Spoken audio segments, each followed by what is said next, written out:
కంపెనీస్కి $1.6 ట్రిలియన్ కడుతున్నాం. మీరు సంపాదించాల్సిన అవసరం లేదు, ఆరోగ్యంగా ఉంటే చాలు. అదే మన సంపాదన, అదే మన సంపాదన. అంటే ఆరోగ్యంగా ఉన్నవాడే నిజమైన సిరివంతుడు. అందుకే ఈ ధాన్యాలకి సిరిధాన్యం అని పేరు పెట్టారు. నేను ఇప్పుడు 70 సంవత్సరాల్లో ఒక్కసారి కూడా డాక్టర్కి ఒక్క పైసా ఇవ్వలేదు, ఒక్క పైసా ఇవ్వలేదు, ఒక్క పైసా. నా ఆహారానికి కూడా ఒక్క పైసా ఖర్చు పెట్టలేదు. నేనే పెంచుకుంటాను. 4 వానలు వస్తే అవంతకవే పెరుగుతాయి. బంజరు భూమి, వరడు భూమి అందరూ వదిలి వాటి పారిపెట్టేసింది. ఇసుక లాంటి భూమిలో కూడాను 1 ఎకరంలో 10 క్వింటల్ పెరుగుతాయి ఈ సిరిధాన్యం. నేను ఒక్క సంవత్సరం, నాకు అఫ్కోర్స్ 8 ఎకరాల భూమిలో ఈ మిల్లెట్స్ పండిస్తూ ఉంటే 6 సంవత్సరాల్లో వాళ్ళు అక్కడ అడవి తయారు, ఏనుగులు రావడం మొదలుపెట్టి, ఎలుగుబంట్లు రావడం మొదలుపెట్టి, పులి వచ్చింది టైగర్. ఇంకా అక్కడికి ఉండడం బాగలేదని కంచె వేసేసి ఇంకా అక్కడ నేను పెంచడం కూడా ఆఫ్ చేశాను. 10 సంవత్సరాలు వేల రైతులకి ట్రైనింగ్ ఇచ్చాను. ఇప్పుడు నేనే పెంచాల్సిన పని లేదు. నా దగ్గర ట్రైనింగ్ తీసుకున్న రైతులు వాళ్ళంతకు వాళ్ళే ప్రతి 3 నెలలకు వచ్చి అన్నీ ఇస్తున్నారు. ఎంత ఇస్తున్నారంటే నా దగ్గర వచ్చే పేషెంట్కి నేను అది ఇస్తున్నాను, ఫ్రీగా ఇస్తున్నాను.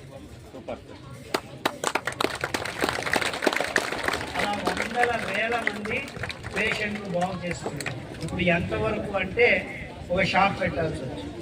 షాప్ పెట్టారు. అప్పుడు ఇప్పుడు ఏమవుతుందంటే ఆ షాప్లోనే 10 టన్నులు ధాన్యం అమ్ముడుపోతుంది. అంటే మిల్లెట్స్ తింటే ఆరోగ్యం గ్యారెంటీ. రెండో మాట. సో మీరందరూ రోగాలు తెచ్చుకోవడం మొదలుపెట్టిన తర్వాత ఏమే ఇది ఒక దారి ఉందని జ్ఞాపకం ఉంచుకోండి అని చెప్పేదానికి వచ్చాను నేను. అంటే రేపే మీరు మారతారని నాకు తెలియదు. అంటే మారితే మీ అంత అదృష్టవంతులు ఎవరు లేరు. అంటే ఒక బ్యాక్గ్రౌండ్ బిల్డప్ ఇస్తుంది. ఇప్పుడు సినిమాల్లో హీరోలకు బిల్డప్ ఇస్తారు కదా, హీరోని చూపించరు, 10 నిమిషాలు సీన్లు పెడతారు. వాడొచ్చి వీడొచ్చి వీడొచ్చి వాడొచ్చి, అట్లా మిల్లెట్స్కి ఒక బిల్డప్ ఇస్తారు. తర్వాత హీరో వస్తాడు ఫైట్. ఇప్పుడు ఎవరితో ఫైట్ చేయాలి మీరు? రోగాల కంటే మీరు ఇప్పుడు అడిక్ట్ అయినా ఈ ఆహార అలవాట్లను పీకి పారేసేదానికి కావలసిన పీచు పదార్థం ఉన్న సంక్లిష్టమైన ధాన్యాలే మిల్లెట్స్. అర్థమైందా? మిల్లెట్ MILLE అంటే 1/1000 అని French language. Milli millimetre, milligram, milli litre, millimetre, milligram, milli అంటే స్మాల్, అంటే 1/1000 అని. ఇప్పుడు సెంటీమీటర్లో 10 మిల్లీమీటర్లు, అంటే కళ్ళకు కనపడనంత సన్న ప్రమాణంలో ఉన్న ధాన్యాన్ని అన్నింటినీ కూడగట్టి మిల్లెట్స్ అని పిలుస్తారు. కొద్దిగా ఎక్కువ ప్రమాణం అంటే మేజర్ మిల్లెట్స్ అంటారు. రాగులు, జొన్నలు, సజ్జలు, వరిగలు, ఇవన్నిటినీ మేజర్ మిల్లెట్స్ అంటారు. దాన్ని పెంచుకునేదానికి 1 కేజీ పెంచాలంటే 800 లీటర్ల నుంచి 1000 లీటర్లు నీళ్లు కావాలి. అదే మైనర్ మిల్లెట్స్, కొర్రలు, అండుకొర్రలు, సామలు, బూదలు, అరికలు 250 లీటర్ల నీళ్లు చాలు 1 కేజీ. అదే వరి బియ్యం అయితే 8000 లీటర్ల నీళ్లు కావాలి. అంటే మీరు 1 కేజీ బియ్యం తింటున్నారంటే 5 భోజనాలు, 5 పూట్ల మీరు భోజనం చేస్తే 1 కేజీ మాయం. ఆ మాయమైన వరి బియ్యం ఏమవుతుంది? మీ రక్తంలో గ్లూకోజ్ అయ్యి, గ్లైకోజన్ అయ్యి, కొవ్వు అయ్యి ఒక్కొక్కరు 70 కేజీలు, 80 కేజీలు భారము, లేకపోతే బీపీ ట్యాబ్లెట్లు, లేకపోతే డయాబెటీస్ ట్యాబ్లెట్.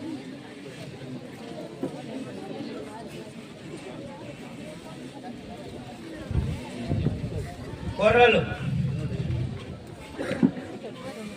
రవ్వలాగా ఉంటుంది అన్నమాట, పసుపు పచ్చ రంగు ఉంటుంది. అరికలు స్లైట్లీ రెడిష్ కలర్ ఉంటుంది, పింకిష్. సామలు లిటిల్ మిల్లెట్ అంటారు. అంటే అన్ని మిల్లెట్లలో అతి చిన్నదాన్ని లిటిల్ మిల్లెట్ అంటారు.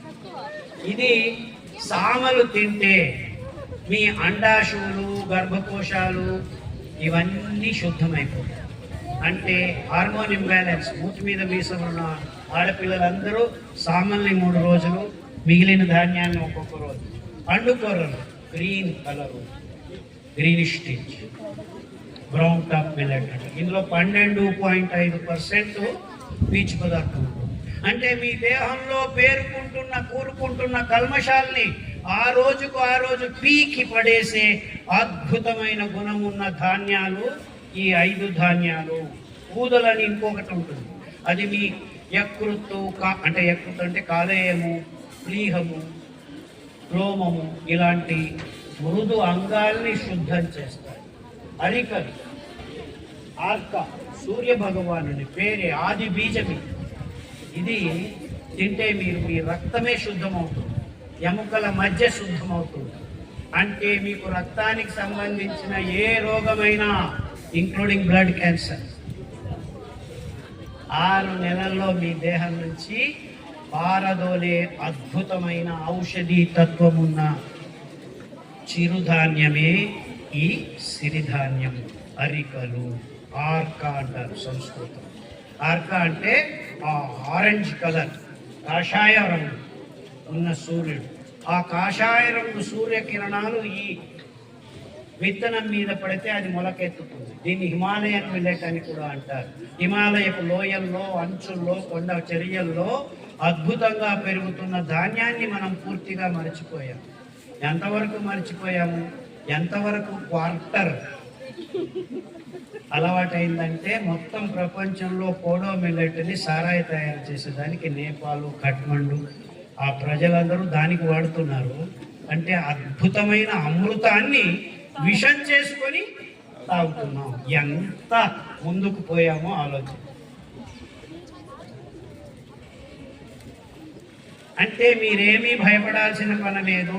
మన పారంపరిక జ్ఞానం, ఆ యోగా మన దేశానికి ఉంది కాబట్టి, నేను అమెరికాలో 15 సంవత్సరాలు అక్కడ విజ్ఞానిగా పనిచేస్తూ ఈ విషయాలన్నింటినీ అవగాహన అయిన వెంటనే అన్ని ఉద్యోగాలను పారేసి 1997 నుంచి ఈ పని మీదే నా జీవితం అంతా గడుపుతున్నాను. యుక్త ఆహార విహారస్య, యుక్త చెప్పండి, ఎవరికి తెలియదు. శ్రేష్టస్య కర్మసు యుక్త స్వప్నావబోధస్య యోగో భవతి దుఃఖః. ఎలాంటి దుఃఖాన్నైనా హరించేది యుక్త ఆహారం, యుక్త విహారం, యుక్త నిద్ర, యుక్త ఎరుక. అంతే యోగా భవతి. అంటే ఆ సూర్య భగవానిని నమస్కారాలతో ఏ దుఃఖమైనా హరించేయచ్చు. మానసిక రుగ్మతలు, క్లిష్టమైన సైజోఫ్రెనిక్ కేసెస్ అన్నిటినీ, వందల వేలట్ని సూర్య నమస్కారాలతోనే బాగు చేసిన ఘనత నాది. అరికలు తినిపిస్తే చాలు, అనవసరమైన రెస్ట్లెస్నెస్ అంతా 6 వారాల్లో మాయమవుతుంది.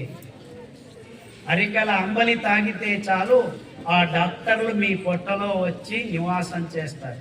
24/7 మల్టీ స్పెషాలిటీ హాస్పిటల్ కావాలా? ఈ 5 ధాన్యాల అంబలి తాగండి 6 నెలలు. మీకు ఇంకా డాక్టర్లు అవసరం లేదు.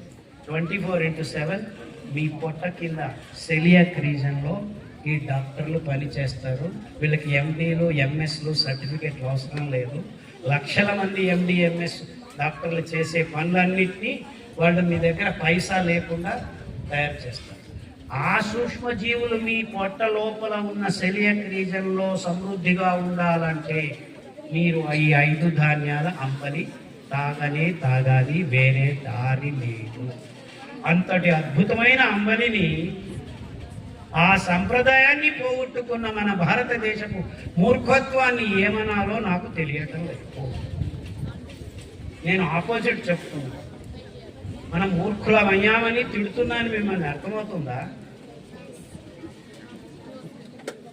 అంతటి అద్భుత సంప్రదాయం. బ్లడ్ క్యాన్సర్ 3 నెలల్లో మాయం. అరికల అంబలి, అండుకూరల అంబలి. ఈ విషయాన్ని ఎవరు ఎక్కడ మాట్లాడటం లేదే అని నా బాధ.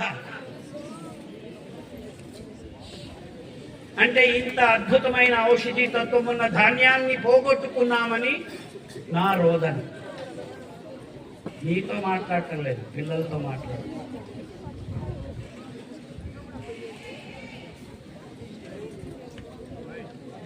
నా బాధ అర్థమవుతుందా?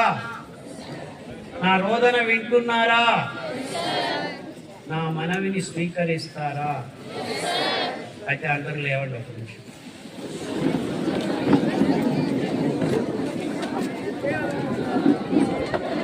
చేయి చాచండి.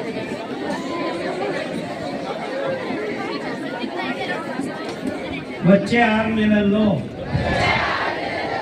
కనీసం ఒక పూటైనా సిరిధాన్యాల ఆహారాన్ని నేను